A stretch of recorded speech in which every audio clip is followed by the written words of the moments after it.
নমস্কার বন্ধুরা। আজকে ৫ই এপ্রিল ২০২৫ শনিবার। আইপিএল এর দুটো ম্যাচ আছে। তো আইপিএল এর দুটো ম্যাচের মধ্যে প্রথম ম্যাচটা দিল্লি ভার্সেস চেন্নাই। চেন্নাইয়ের টিমের তরফ থেকে খবর পাওয়া যাচ্ছে হয়তো গায়কোয়াড় ফিট নন। গায়কোয়াড় ফিট না হওয়াতে একটা ঘটনা ঘটতে পারে এবং তার জন্যে চেন্নাই ভীষণভাবে আজকে এগিয়ে থাকবে এবং চেন্নাইয়ের দর্শক মারাত্মক খুশি হবে। সেটা হচ্ছে হয়তো মহেন্দ্র সিংহ ধোনিকে টস করতে দেখতে যাওয়া যেতে পারে এবং তিনি ক্যাপ্টেন্সির দায়িত্ব নিলেও নিতে পারেন, এই সম্ভাবনা শোনা যাচ্ছে। তো সেটা সত্যি হবে কিনা সেটা তখন দেখা যাবে, খেলা শুরু হলে। 3:30, দুপুর 3:30টায় খেলা। এবং চেন্নাই এই মুহূর্তে খুব একটা ভালো পজিশনে নেই। টেবিলটা দেখলেই বুঝতে পারবেন, দিল্লি দুটোতে দুটো জিতে 4 পয়েন্ট পেয়েছে এবং টেবিল টপে আছে মোটামুটি সেকেন্ড পজিশনে। আর চেন্নাই সেখানে অষ্টম স্থানে রয়েছে। 3টে ম্যাচের প্রথম ম্যাচটা শুধু জিতেছিল, বাকি দুটো ম্যাচ হেরে 8 নম্বরে পৌঁছে গেছে। তো আজকে চেন্নাইকে একটা কামব্যাক করতেই হবে। চেন্নাইয়ের হাতে সুবর্ণ সুযোগ। চেন্নাইয়ে খেলা হবে এবং যদি ধোনি ক্যাপ্টেন্সি করে তাহলে চেন্নাইয়ের জেতার চান্স অটোমেটিক্যালি বেড়ে যাচ্ছে। কারণ যতই হোক একটা প্রো ক্যাপ্টেন, ধোনির মাথাটা অনেক শার্প, সেটাই সুবিধা হয়। এবং যেটা সম্ভাবনা সেটা হচ্ছে যে এবারে চেন্নাইয়ের টিম কিন্তু সত্যি করে ভালো নয়। আমি যেটা দেখেছি চেন্নাইয়ের টিমে একটু সমস্যা আছে ব্যাটিংটা বিশেষ করে। এই শিবম দুবে, বিজয় শঙ্কর, এই জায়গাটা খুব সুবিধাজনক জায়গা নয়। রাহুল ত্রিপাঠীও মারাত্মক ভালো ব্যাটসম্যান নন আমার মনে হয়। ঠিক আছে, হয়তো তিনি কোনোদিন রান করবেন, কোনোদিন করবেন না, ঠিক আছে, কিন্তু তিনি যে একদম খুব দারুণ টেকনিক, সাউন্ড টেকনিক আছে ব্যাটিংয়ের, বা ভালো খেলতে পারবেনই, এরম একটা সম্ভাবনা রেগুলার বেসিস থাকে না। বিজয় শঙ্করের একটা সুবিধা, তিনি বলটা করতে পারেন। আর রচিন রবীন্দ্রা রয়েছেন, তিনি চেন্নাইয়ের মাঠে হয়তো সুবিধাজনক পাবেন, স্পিন বল করবেন। রবীন্দ্র জাদেজা, আর ওয়াসিন, নূর আহমেদ, মাথিসা পাথিরানা। মাথিসা পাথিরানা কিন্তু ডেথ ওভারে মারাত্মক বল করে।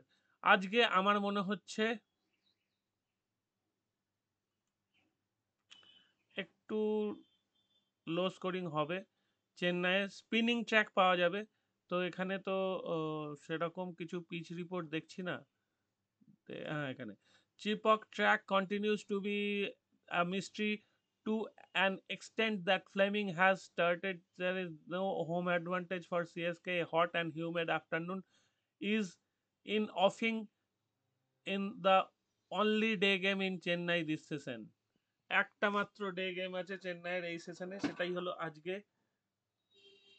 সুতরাং আজকে চেন্নাই ডে গেমে সাধারণত একটু বেশি রান হয় নাইট গেমের চেয়ে।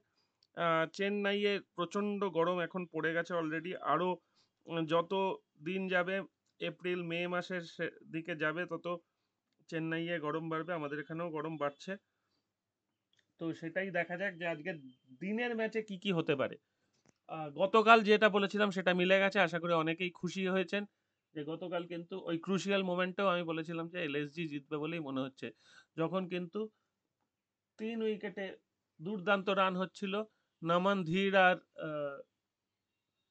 সূর্য সূর্যকুমার যাদব দারুণ ব্যাট করছিল, তারপরেও একটা পার্টনারশিপ গড়ে উঠেছিল। তখন কিন্তু এলএসজির কথাই আমি বলেছিলাম যে আমার মন বলছে এলএসজি জিতবে, কারণ রান অনেকটাই হয়ে আছে, শেষে একটু রান হলেও শর্ট হবে। তাই বলছি, যারা এখনো টেলিগ্রামে জয়েন করেননি, টেলিগ্রামে জয়েন করে নিন। কিন্তু ভিডিওর ডেসক্রিপশনে টেলিগ্রাম লিংক পাবেন, টেলিগ্রামে জয়েন করুন। এবং আমাদের অফিসিয়াল ওয়েবসাইট আছে, সেই ওয়েবসাইটে রেগুলার আমি আপডেট দিচ্ছি, প্রেডিকশান দিচ্ছি, সেটাও দেখে আসতে পারেন। sportingliyours.xyz লিঙ্ক তো পাচ্ছেনই, সেই লিঙ্ক অনুযায়ী দেখে আসুন। কেমন লাগছে জানান। আচ্ছা, আজকের খেলায় আসি। আজকের খেলায় চেন্নাই প্রথমে ব্যাট করলে 170 রান না করলে কিন্তু চাপ আছে।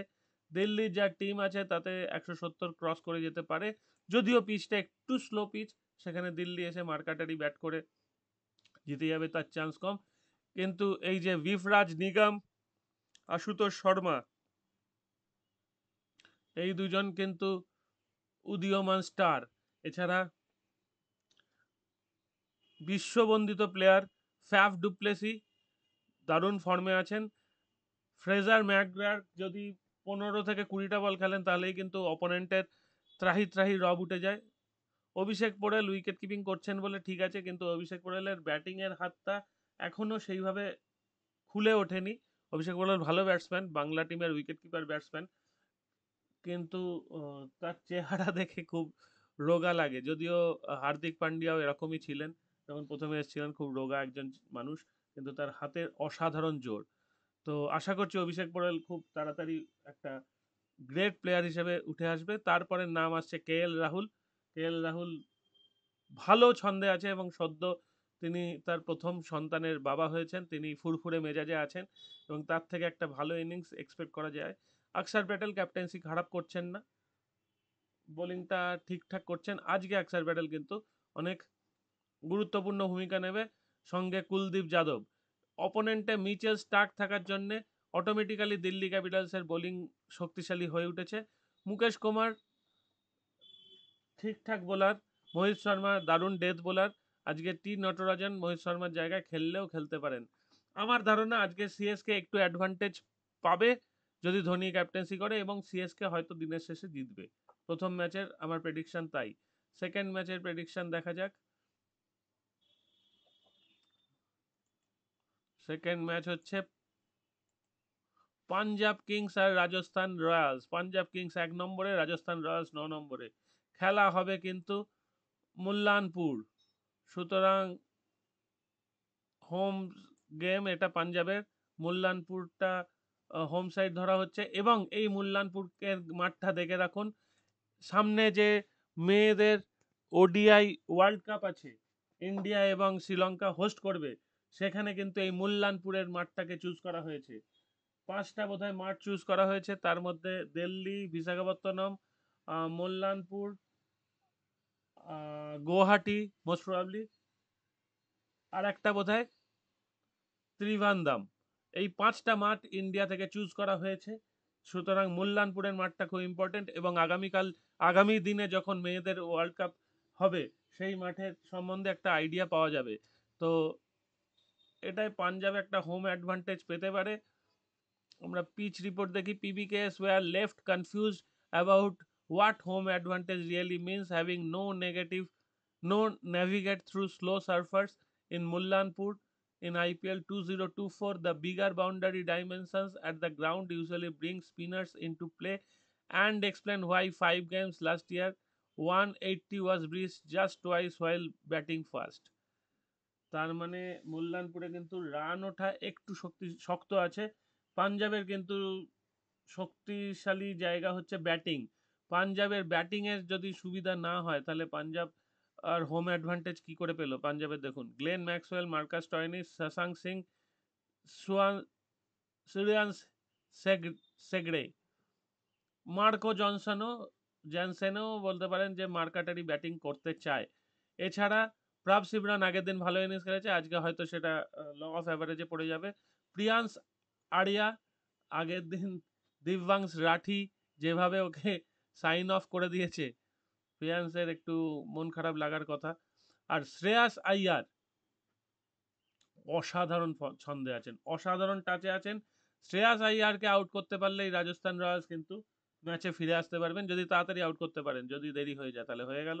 আর পাঞ্জাবের পক্ষের সুবিধাজনক হচ্ছে মহেশ থিকসানা আর ওয়েন্দু হাসিরাঙ্গা।